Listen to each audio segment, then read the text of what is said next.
Hello and welcome. स्वागत है आप सबका अपने यूट्यूब चैनल माय स्टडी में। और इस वीडियो में हम डिस्कस करने वाले हैं मेथड्स ऑफ इंटीग्रेशन का सब part, integration using partial fraction. चलिए शुरू करते हैं।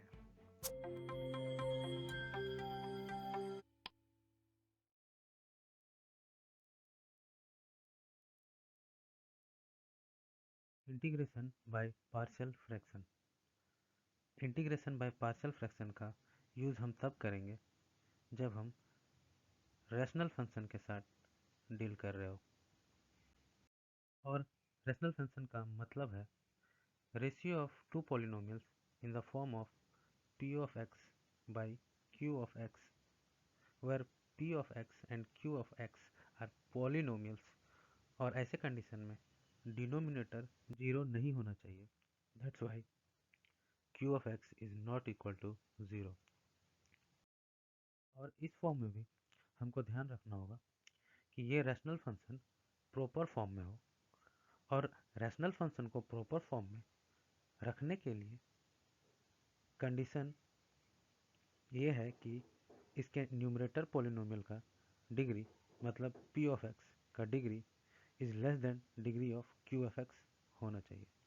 लेट्स सपोज एक एग्जांपल ले लेते हैं। Polynomial x plus 2 divided by polynomial x square plus 2x plus 3। Second वाले पॉलिनोमियल को कंसिडर करते हैं तो इसमें x में हाईएस्ट पावर क्या है 2, तो इसका डिग्री 2 होगा। और न्यूमरेटर वाले पॉलिनोमियल में x में हाईएस्ट पावर 1 है, तो इसका डिग्री 1 होगा। यहाँ देखिए, ये p of x by q of x के फॉर्म में है, और इसको प्रॉपर होने के लिए p ऑफ x का जो डिग्री है छोटा होना चाहिए degree of q of x से।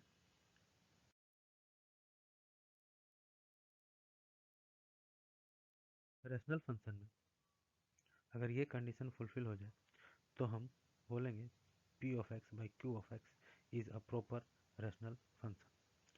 और इम्प्रॉपर रैशनल फंक्शन में जस्ट इसका ऑपोजिट होता है। तो हम इस वीडियो में सिर्फ प्रॉपर रैशनल फंक्शन के साथ डील करने वाले हैं।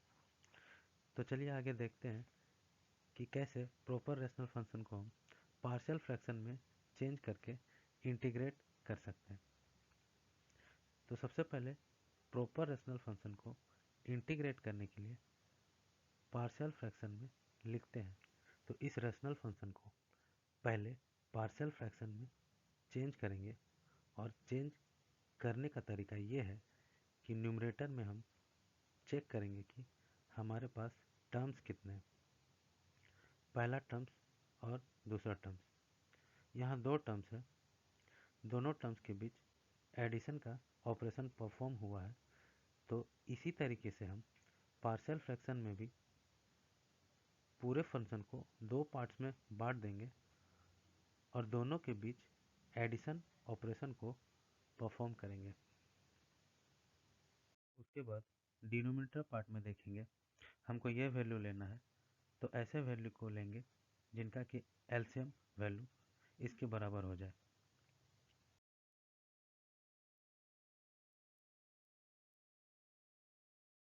सेकेंड वाले में भी इसी तरीके से देखेंगे कि यहाँ दो टर्म है और उसके बीच एडिशन का ऑपरेशन है, तो यहाँ भी दो टर्म रखेंगे और बीच में एडिशन होगा। ये पूरा हमारा फर्स्ट टर्म है और ये सेकंड टर्म है। इसी तरीके से यहाँ वैल्यू पुट करेंगे कि दोनों का एलसीएम इस वैल्यू के बराबर हो। इसको ऐसे समझ सकते हैं कि फर्स्ट टर्म में x माइनस ए लिए, सेकंड में x माइनस ए होल स्क्वायर लिए, क्योंकि हमको x माइनस ए होल स्क्वायर चाहिए। ऐसे समझ सकते हैं कि अगर हमारे पास एलसीएम वाला वैल्यू 8 है, तो हम मान सकते हैं कि ये 1/4 प्लस 1/8 यानी 4 और 8 का एलसीएम वैल्यू है। मतलब बड़ा फैक्टर एज वैल्यू लाना है तो किसी एक में हमको बड़ा फैक्टर रखना होगा और दूसरे में छोटा रख सकते हैं। अगर हम बोलते हैं दोनों में x माइनस ए का होल स्क्वायर क्यों नहीं ले सकते, तो इसलिए नहीं ले सकते क्योंकि हमको न्यूमरेटर का फॉर्म एज इट इज़ रखना होगा पी एक्स प्लस क्यू के फॉर्म में, यानी एक टर्म पी एक्स के फॉर्म में लाना है। और हम स्क्वायर वाला दोनों में ले तो ए जो है ये पी एक्स के फॉर्म में नहीं आके ये एक कांस्टेंट फॉर्म में ही रह जाएगा। इसलिए एक टर्म का डिनोमिनेटर छोटे फैक्टर में लेना होता है और एक सेम ले सकते हैं। यहाँ तीन टर्म है, first term, second term, third term. तीनों टर्म के बीच एडिशन है, तो यहाँ भी तीन पार्ट्स में बांट देंगे और तीनों के बीच में एडिशन होगा। और हमारे पास डिनोमिनेटर पार्ट में ये वैल्यू है, तो हमको ऐसे वैल्यू को लेना होगा जिससे एलसीएम इस वैल्यू के बराबर हो। ऐसे हम रेशनल फंक्शन को चेंज कर सकते हैं पार्शियल फ्रैक्शन में। अब चेंज कर लिए तो आइए देखते हैं कि किस तरीके से क्वेश्चन को सॉल्व करेंगे। तो क्वेश्चन है हमारे पास, find integration dx divided by x plus one multiplied by x plus two. Simple way में समझेंगे कि ये इस फॉर्म में है P X plus Q divided by X minus A multiplied by X minus B. तो हम यहाँ नोटिस करेंगे कि यहाँ कुछ नहीं है, दैट मीन्स यहाँ वन है। तो बाय कंपैरिजन हम न्यूमरेटर पार्ट को यानी पी एक्स प्लस क्यू किसके बराबर है, एक के बराबर। और चूंकि इस रेशनल फंक्शन को हम चेंज कर सकते हैं किस फॉर्म में, इस फॉर्म में, यानी पार्शियल फ्रैक्शन के फॉर्म में। अब इसको कैसे लिखेंगे, first term A by x plus one, क्योंकि डिनोमिनेटर में एक्स प्लस वन है तो ए बाई एक्स प्लस वन। और क्योंकि डिनोमिनेटर में एक्स प्लस टू भी है तो सेकेंड टर्म में B by x plus two. Further इसको सॉल्व करेंगे, एलसीएम में लेंगे X plus one multiplied by x plus two, numerator में A multiplied by x plus two plus B multiplied by x plus one. और जब इसके साथ इक्वेट करेंगे तो ये वैल्यू कैंसल आउट हो जाएगा।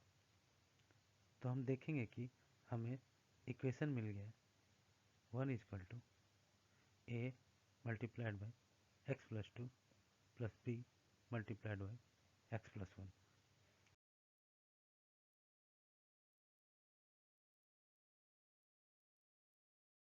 अब अगर इसको हम सिंप्लीफाई करें, a x plus two A plus b x plus b is equal to a x plus b x plus two A plus b. यहाँ से x कॉमन ले लेते हैं, under bracket a plus b plus two A plus b, और ये one के बराबर है। और one P X plus Q के बराबर है according to question, P X plus Q equal to one. अब हम पी एक्स प्लस क्यू को कंपेयर करेंगे इस फॉर्म के साथ, यानी कि x के कोफिशिएंट p है, इसमें भी x का कोफिशिएंट p होगा। तो इस वैल्यू को हम p के साथ लिख सकते हैं और p q के साथ ऐड हुआ है तो इस होल वैल्यू को q के इक्वल लिख सकते हैं। इसी के अकॉर्डिंगली मेरे पास पहले का P X plus Q one के बराबर है, मतलब आर एच एस में सिर्फ वन है, एक्स के टर्म में कोई वैल्यू नहीं है। That means L H S में पी एक्स का वैल्यू जीरो होना होगा, यानी पी को जीरो मानना है और क्यू को वन मानना है, तब जाके हमको वन मिलेगा। दैट मीन्स इसके accordingly A plus B equal to zero. और यहाँ क्यू क्या वैल्यू है, टू ए प्लस बी, तो टू ए प्लस बी जो होगा वन के इक्वल। तो ये दोनों कंक्लूडेड इक्वेशन तक हम पहुँच गए, a plus B equal to zero और two A plus B equal to one.